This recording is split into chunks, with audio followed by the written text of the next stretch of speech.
listeners, and welcome to our podcast, broadcast, whatever you want to call it. Welcome. I'm Henry, and I'm here with a different guest to last time, Laurie. Hello, everyone. So today we're actually going to be discussing fast bowlers. So we're going to pick 3 seamers for our 11. Without further ado, I will introduce our short list of fast bowlers. So first we've got Michael Holding, James Anderson, Glenn Mcgraw, Wasim Akram, Waqar Younis, I'm sorry if I pronounced that wrong, Courtney Walsh, Courtney Ambrose, Stuart Broad, Catherine Brunt, who's actually a female, so that'll be different to what our other podcasts are. Dale Steyn, and as a bit of a wild card, to be honest, Lasith Malinga. Anything you'd like to add to that, Laurie? No, I know you're sort of planning possibly to do a female Test 11, so, maybe we won't add Catherine Brunt to this one, but she may be something for the future to include absolutely. in a different podcast, perhaps. So, there's something there. So let's get straight into it, looking at Michael Holding's stats. So, Interestingly, on my computer, they put his batting as his main strength, which is quite funny. That is a bit strange, though, actually. Yeah, actually, he has, a batting average of 14, just under 14. So, 249 test wickets, 60 tests, 13 5-wicket hauls, and actually decent conversion rate from 4-wicket to 5-wicket, 14 5-wicket hauls and 14 4-wickets and 13 5-wickets was actually good conversion rate. That's a fantastic conversion rate, yeah. So anything else you'd like to say about Michael Holding, and then I'll let you lead James Anderson conversation. Yeah, absolutely. I think the thing I noticed when I was sort of looking at some Holding clips today, so something you really notice when you're watching him is just how sort of fiery he is and how fast he is when he bowls. And I think there's something to be said that he's actually, rather than being sort of more of a bowler who holds the batsman to a small amount of runs, he's definitely trying to attack the batsman with that sort of lethal short ball that he has. Yeah. And that sort of conversion rate from 4 to 5 wickets is really impressive. That overall wicket haul that he has is actually a bit interesting when compared to the rest of the list. He hasn't played as many matches as your Jimmy Anderson, your Stuart Broad. Yeah. So I think even though he perhaps has a lot less wickets than the other people on this list, that's generally because his sort of Test match career was a little bit shorter than. Yeah, than actually, the rest 12 years, 75 to 1987. So actually, that's only 5 tests a year. Yeah, it's a very short sort of small amount of tests per year. That, interestingly, and nicknamed the Whispering Death for how silent he was when he came up to bowl. Yes, he's very calm and sort of stately as he runs up to the crease to bowl, and I think that's something quite beautiful to watch actually in that run up of his. So yeah. Yeah, and decent ODI career, 102 games, 142 wickets, 1 5-wicket haul, 5 4-wicket hauls. But obviously we're going to be doing another ODI series, so we'll cover that a bit more in detail a little later. Now, as I said, you can lead the next bowler, James Anderson, his conversation. Yeah, so Jimmy Anderson, in my opinion, is the best fast bowler of all time. I guess there's not a doubt of he's in your 3 fast bowlers. Yeah, I guess I'm sort of giving that away a bit there. But yeah, the stats sort of back him up. He is the 4th highest wicket taker of all time in tests, only sort of behind Kumble, Warne, and Muralitharan. Yeah. So that list includes obviously those 3 who were 3 of the best spinners of all time. So he's beating all of the other fast bowlers in that regard, and just the length of his career. So he's played 151 tests, got 584 wickets, which is just ridiculous. That 28 5-wicket hauls and 3 10-wicket hauls. And I think it's something to point out is his economy rate is 2.86. Yeah, with that average actually, just jumping back to Holding, his econ was 2.79, and so Anderson. And can I also point out, his conversion rate is over 50%. He's got 27 4-wicket hauls and 28 5-wicket hauls. Yeah. Interestingly, only a best of 7 for 42. Yeah, I think there's something interesting there in that, because even though his sort of best innings, his best performance, is perhaps not as sort of visually impressive in terms of the stats, actually it's his consistency that's so impressive. Yeah. With the amount of tests, the amount of time he's been bowling, so he's been playing since 2002. 2003. 2003, sorry, yeah. That's a really long career, obviously. Random fact, he got 5 foot in his first test. Did he? Yeah, against Zimbabwe. There you go. Cool stuff. Yeah, so the thing I really love about Anderson is when he's bowling is, as a fast bowler, watching Anderson bowl, that is sort of the goal of how to bowl. His wind up as he gets to the crease, his action is beautiful. It is stunning action, and and that just adds to him as a bowler. His stats are fantastic. The way he bowls is just fantastic, and I think he just gets better with time, and that consistency just sort of stays the same. Yeah. Oh my God. Sorry. I've just looked at his batting stats because that also comes up, and he actually has over 1,000 test runs. Yeah, that's not bad given how bad we sort of think of him. He was actually nicknamed the Burnley Lara because he avoided being out, and I say out, for naught in his first slightly over 50 innings, although he has kind of made up for it since. He certainly has, yeah. I think the last thing I will say about him is actually he's quite short compared to the rest of the bowlers on this list. He's only 6'2". 6'2". That's still tall. Which is tall, yeah, of course that's tall. Yeah. But compared to the others, who are 6'5", 6'6", 6'7" even, he's quite short in that regard. But that doesn't seem to affect his bowling at all, really. Yeah. So just outstanding player, and of course, he got his 500th Test wicket at Lords. I remember I was actually watching it on the telly, and he bowled it, and I didn't know much about cricket then, and I didn't actually know that he got 500 Test wickets. I'll be honest with you, Laurie. Yeah. So. I remember watching it. Yeah. Yeah. Actually, little quiz question for our listeners: who did he dismiss to get that wicket? The answer will be at the end of the podcast. Pause the video, pause the podcast, whatever you want to call it. Pause this and comment down below who he actually got out. Be interesting to see what people think. Yeah, I've just found it in his little profile thing. So yeah. Good luck with that one, people. It's quite tricky. I'll give you a hint. It's against the West Indies. It was, yeah. So, our next fast bowler, he was in the team that kind of dominated the 1990s and 2000s, Glenn Mcgraw. Playing alongside, Warren, Ponting, for a bit of his career, Steve Waugh, playing against those legends, with those legends. 563 Test wickets, 8 for 24 in his best. Oh, and he's got a good conversion rate. 28 4-wicket hauls, 29 5-wicket hauls, so over 50%. That's always something I actually look for in a bowler. When they get a start into their rhythm, they capitalise on it. And, yeah, absolutely. Yeah, 124 tests.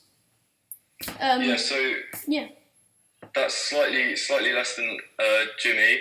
But that sort of, the amount of wickets that he's got is so impressive. And yeah, as you say, as much as I hate to admit it, that Australian team was rather formidable, Insane. Very good, yeah.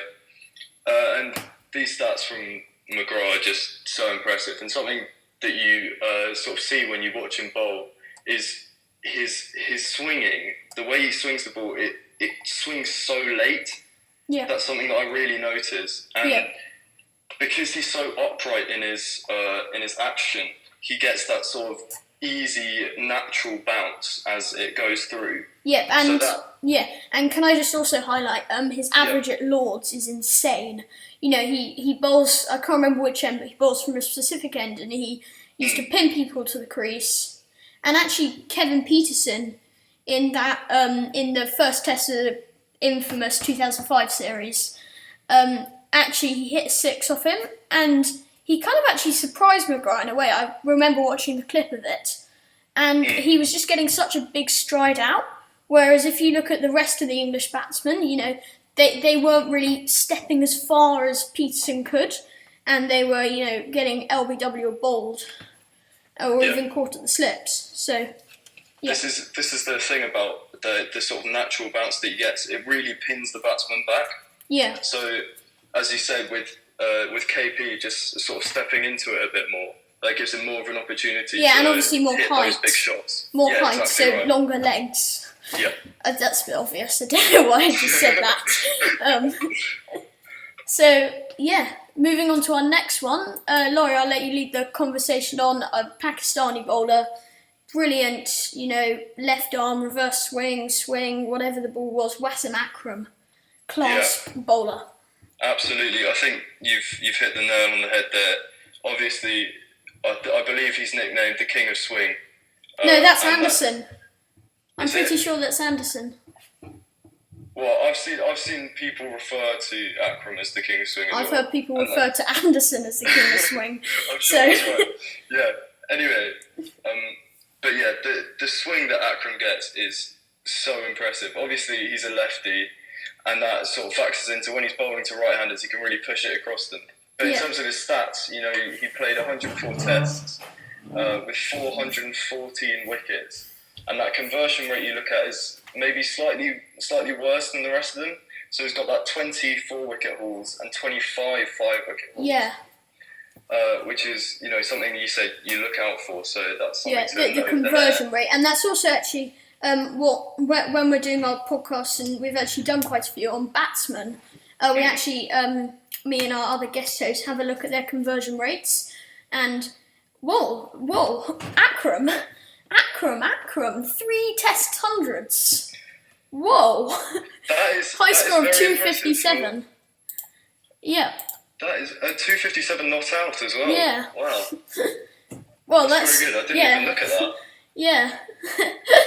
414 for a wickets fast too. bowler, that is very, very solid actually. Yeah. In and terms actually, of, yeah. Yeah, go on. Sorry, I was just going to highlight his batting, although we probably shouldn't be talking about it. At 7 first-class hundreds and 24 first-class 50s. So that's obviously with 3 test hundreds and 7 test 50s. But, I mean, he's like, he could actually quite, like, you know, hold up, you know, maybe in a number 9 position. Yeah, definitely. I think, going back to his bowling, when you look at the list of highest wicket takers, he's number 14, which for a fast bowler is fantastic. Obviously, we talked about Mcgraw with that fantastic 563 wickets. He's 5th. But, you know, in this list, Wasim Akram is one of the higher people on the list of all-time wicket takers. Yeah. And there's something to be said that he's only had 104 tests when compared to sort of Glenn McGraw, Jimmy Anderson, 124, 151 tests. And obviously Anderson's still going. Probably. Yeah, absolutely. Yeah. Hopefully. And another thing I'd just like to highlight on is his economy rate, only 2.59, which is, you know, more dots than runs. Well, probably not, because people hit boundaries off him, but if you go, they only bowl dots and ones, then it's more dots than one, which is actually quite useful, because I was browsing the internet and I saw this statistic that after 3 maidens in a row in a test match, you know, modern day tests, you're 3 times as likely to get a wicket than before. Because, you know, batsmen get frustrated. I think actually nowadays Nathan Lyon is a perfect example of that. That's a fantastic example, yeah. he ties people down. And in the recent Ashes series, he was brilliant against Jason Roy. I think it was the second innings of the first test. He tied him down, and then Roy did a Roy, ran down the pitch, huge swing, expecting to hit it out of Edgbaston, and gets bowled, and just completely frustrated, and that's what you're trying to do as a bowler in terms of just frustrating the batsman completely and forcing them to make a mistake. That's definitely the bowler's aim. So someone like Nathan Lyon, as he said, and clearly Wasim Akram did that very well as well. So our next bowler is actually another Pakistani, Wakil Yunus. I'm sorry, Pakistan people out there, if I pronounced it wrong. But Yunus, let's just call him Yunus. Yes, Yunus, that works. Yeah, actually only 87 tests. And so 373 wickets. Yeah, it spanned 14 years, his test career, from 1989 to 2003. So, 373 wickets. Actually, he hasn't got as good a conversion rate. 28 fourthers and 22 fifers. So, conversion rate not quite as good. And actually his econ is 3.25, which is obviously still good. If I played a test match, my economy would probably be 36.0. But it's a bit higher than the others. Yeah, as you say, I think that's the worst economy rate we've seen from a bowler so far. Yeah. However, I think in terms of bowling, Yunus is a fantastic bowler to watch, and I think especially something to highlight is just his Yorkers are just completely that in-swinging Yorker. So good. And of course that the 373 wickets in 87 matches is a great amount to have, really. And I think that puts him at number 19 on the all-time bowling wicket takers list, which is just below Ian Botham, which is very impressive stuff, really. And obviously we've discussed Ian Botham in our All Rounders podcast. Absolutely. Which is again saved to the channel, so you can go check that video out. Now another West Indian, one who also with Michael Holding dominated their era, and of course Courtney Walsh.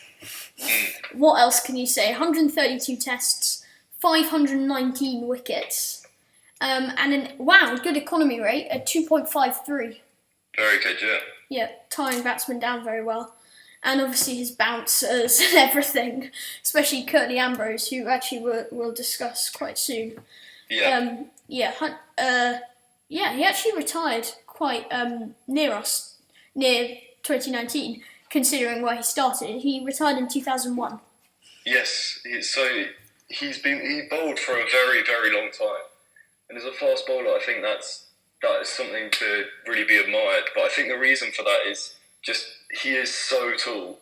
This guy, 6'7", is it? Is it 6'7"? Something like that. All I know is when he's bowling, so when his arm's up to its full extension, he's bowling from 10 feet up. So the ball's coming from...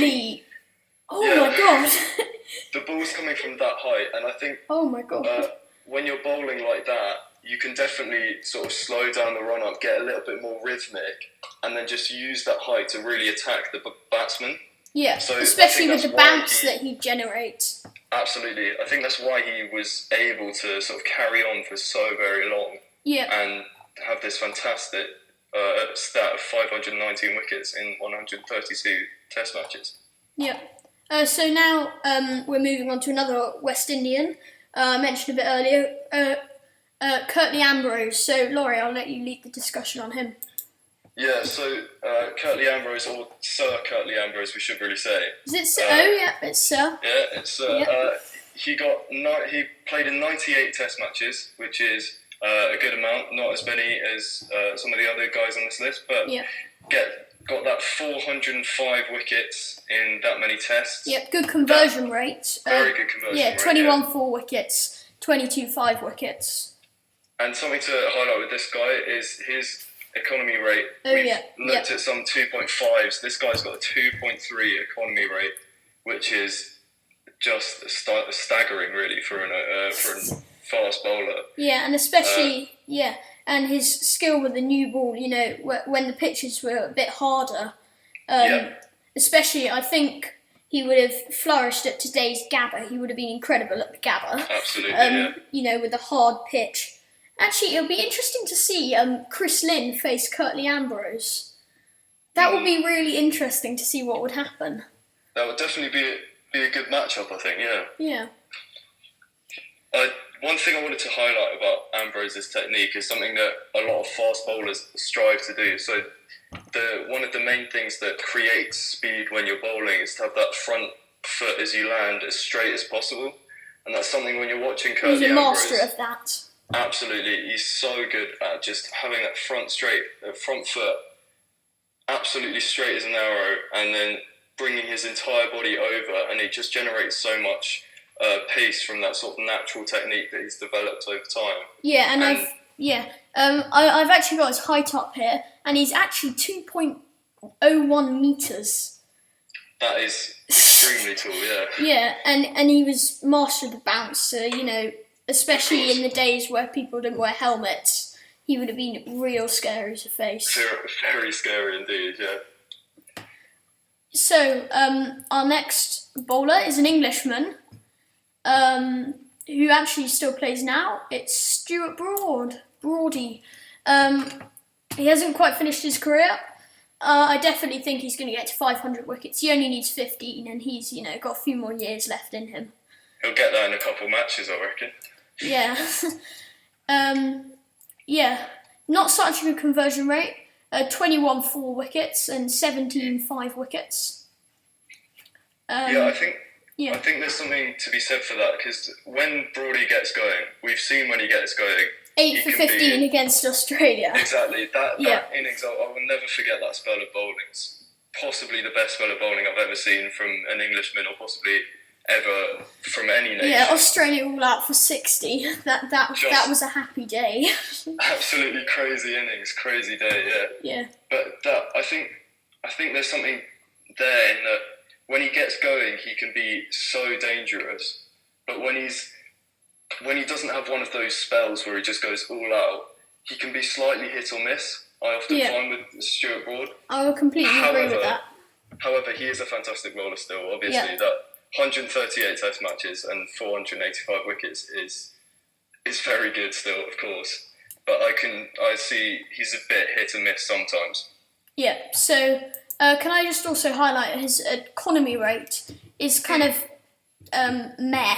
It's 2.95, which is good, but not as good as we've seen, from the likes of McGraw. Anderson, kind of okay-ish, but I just think Broad's econ is, a bit high.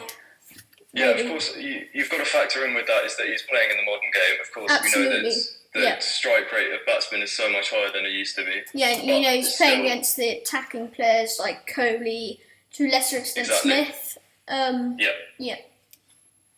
And also, so he is currently 7th in the all-time wicket takers list, currently chasing down Courtney Walsh, who we talked about a bit earlier.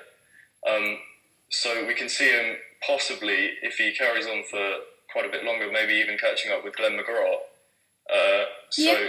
Possibly. He's I think he's quite a long way behind 33. At the moment. 33 years old. Yeah, he's quite old as well, isn't he? Yeah. But that being said, Jimmy Anderson's even older than that, and he's still going strong. So you never know. Well, you never know. Not really. He's been in. He's only played like 3 of England's last 12 tests or something. And pretend he's still going strong. It's fine. It's Jimmy. So now on to our first female contestant, Catherine Brunt. Yes. Not so many tests actually. Looking at this. No, this is sort of a thing from the women's game. They don't tend to play as many tests as they do ODIs and T20s. That's just the way that the women's game is at the moment. And how it's evolving. Exactly. The reason I wanted to include her in this is I actually saw her live in the 2013 Ashes. Mm-hmm. at Wormsley Cricket Ground, which was a beautiful place, and it was a fantastic day that day. Actually, we ended up winning the match. Who are we playing? Oh yeah, Australia. Sorry. Sorry. I was thinking it could have been like an ODI or something. I wasn't listening. Sorry. No. It was the final day of the test that meant we won the Ashes that year. And something that I really noticed when she was bowling is how easy she makes it look. And I think that she may have only played 12 matches, but the way she bowls is so clinical, and that 41 wickets is pretty impressive given how few tests she's played. Yeah. And certainly the economy rate of 2.47 is very, very good. And yeah, I think she's a fantastic bowler, basically. Yeah, can I just also highlight two things? Her economy rate, 2.47. Obviously, we talked about the importance of economy rate in Test cricket. And obviously, we highlighted on Nathan Lyon. But 1 4-wicket haul and 2 5-wicket hauls, which is pretty sweet. That is very nice, yeah. Yeah. And also, she's pretty decent with the bat as well, if you have a look. Oh, yeah. 12 games, an average of 15.5. Yeah, not so much in Test matches, but in ODIs she's got that high score of 72 not out, and that 42 not out in T20s, which is pretty impressive stuff as well. Yeah. So moving on to our actual penultimate bowler, someone who actually just came back in the recent T20 series of England versus South Africa, Dale Steyn. Yeah, he's brilliant. He is fantastic. I haven't actually watched much of Dale Steyn, but looking at stats now, 93 tests, 439 wickets, 7 for 51 best figures, quite high economy, 3.24, but we'll brush over that. And decent, okay conversion rate, 27 27 4 wickets and 26 5 wickets. Yeah.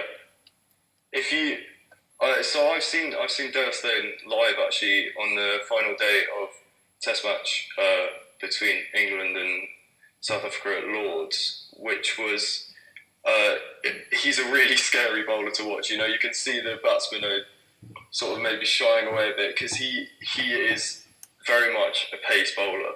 He gets lovely swing movement, but his weapon is his pace, and he definitely bowls to a plan. I think this is something that a lot of bowlers these days tend to do. Is that he bowls to a plan. He really steps up when he needs to, and there was a specific innings that he bowled against Australia where he just completely rips through this fantastic Australian batting lineup. And just really dominates the batsman, which I think is something that he does really well. And certainly that's sort of the impression you get when you watch him live. Yeah, can I also just slightly touch on his batting here? Interestingly, with 2 Test 50s and a high score of 76, he actually doesn't average that high. Averages 13.6. Which, I just... Yeah, that's not very high at all, actually, yeah. That's interesting. With someone who has 1,250 Test runs. Yeah, sounds like it should be higher, really, but it's not. There we go. Yeah. Interesting.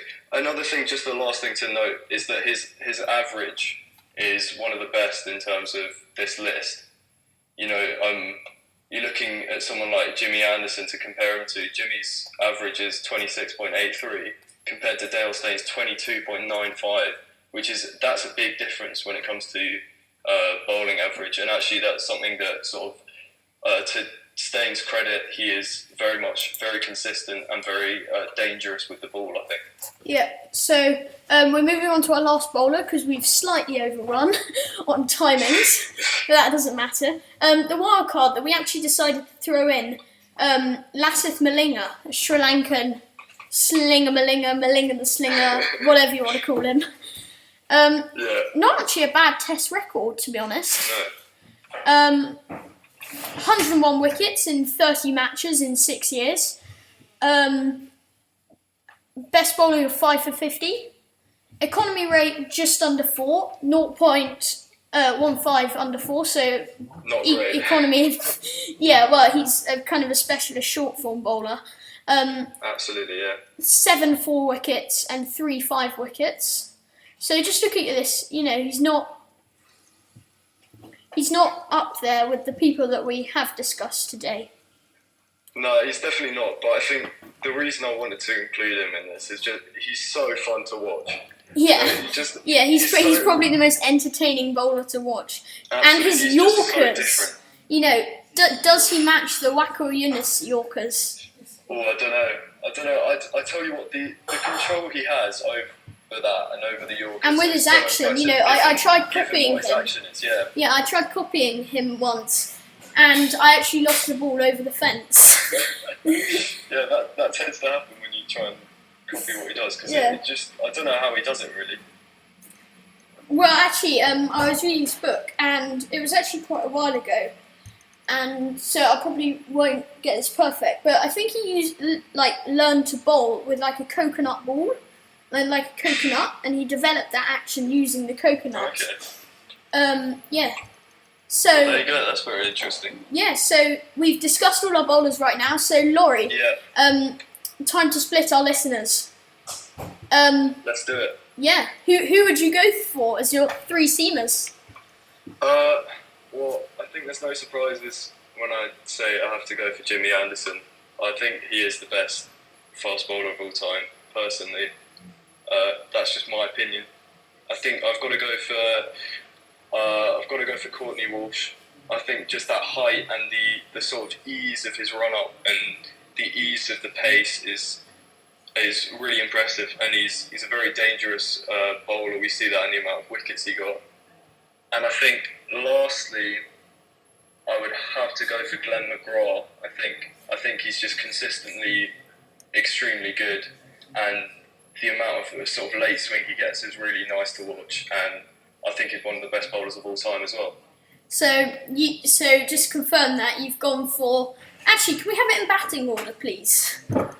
Just to confuse you even further. Oh, that's a bit. Okay, so I'll probably go with Mcgraw as my number 9. I don't know actually. Yeah, Mcgraw number 9, Jimmy Anderson number 10, Courtney Walsh number 11. Fair enough. That's probably what I would have done, to be honest. Yeah. Although the sound of Anderson batting anywhere other than 11 confuses me. Yeah. Even though he's actually done that a few times when we had Steve Finn in the England side. So I'm sort of gonna base mine on yours, but I kind of already decided when we went through all 3 of them stats. Yeah. Number 9 in my order. I just think because of the way he got the swing and the seam and just everything perfect, I'm gonna have to go for Wasim Akram at number 9. Mm-hmm. Just he's very consistently good. Yeah, and also his conversion rate, 24 wickets and 25 5 wickets. Yeah. And his economy, he's just an insane bowler, and over 400 wickets. So that's going to be my number 9. Mm-hmm. Number 10, I'm going to have to go Mcgraw, the same as you. Yeah, I don't think I need to say anything else, really, to be honest. And then number 11, Jimmy, absolutely 100%. James Anderson, most wickets ever. Actually, this will raise a question. Do you think he'll get to 600? I think he probably will. I mean, he's only, 16 wickets off? Yeah. And, I think he's probably got another sort of five tests in him, something like that, maybe 10 even. Yeah. So I reckon he'll get it done, and I reckon he will. Yeah. So if he plays another 5 tests, he only needs, just over 5 wickets a test, which he'll do. And he got 5 for on his test return against South Africa. Absolutely. I think also the other thing to say about Jimmy Anderson is that I think his record as the highest wicket taker for a fast bowler ever will stand for such a long time. I don't think there's anyone sort of in the world at the moment who can touch him in terms of the sort of consistency and the longevity that he has. So that's why I chose him. I think he's the best fast bowler of all time, personally. Okay, so that actually brings us to the end of another podcast. The answer to the question, who did Anderson bowl? Laurie, do you know this? I do know this. Googling! Unfair. Maybe a little bit. So it was at Lords against the West Indies, and it was Craig Brathwaite. Correct! So it's Craig Brathwaite. If you got it right, yeah, and if you got it right, smash the like button down below. Let me know down in the comments. But if you smash it, try not to break your device. And if you didn't get it right, smash the like button anyway. Subscribe to the channel, and that brings us to the end of another podcast. Thank you for joining us, Laurie, and until next time, peace out.